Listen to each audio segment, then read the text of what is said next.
I should make a distinction. This isn't about the introvert extrovert spectrum, right? Wherever you fall on the introvert extrovert spectrum, however you best recharge is irrelevant when it comes to your human innate need for meaningful connection with others, right? So, sure, I'm introverted myself. I love to recharge alone on a walk or with a book, but I still need to fuel my connection. I can't be in isolation for days or weeks on end. So, sure, some speakers may need their quiet time before, but you still need other meaningful interaction with others. The tricky part is there are so many people in our midst right now who feel slightly on the edge or slightly isolated. And if we're not paying attention, if we're not open to that, that's when you start to have people slip through the cracks. That's when you have burnout, people not sharing when they're struggling, people leaving an organization or not returning to an event when they don't feel connected, they don't feel seen, they don't feel heard. And if all of our circles are closed, it's much harder for those people to find their way in. It makes me think of something that we've talked about a lot on the podcast about, hybrid, remote, future of work, call it what you like. But with this next iteration of working, whether you're an owner, an employee, freelancer, there's arguments for back to the office, no remote or all remote or hybrid. And I think it's not a one size fits all.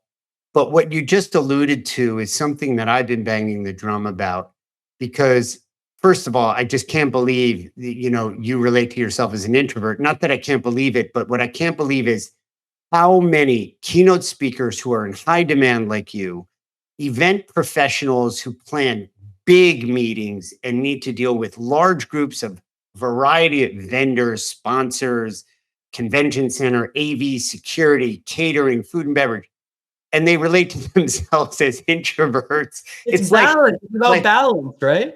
and we've thrown the term around ambivert, because Yeah, you can access the extrovert in sure. you when it's needed or when you consciously need that extra plug-in. But where I'm going with the future of work is in this isolation, and as you said, you have to be aware.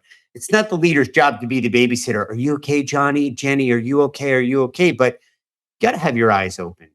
You got to have your ears open. You got to Mhm. have that ability to read, they call it read the room, emotional intelligence, gestures, what's not being said.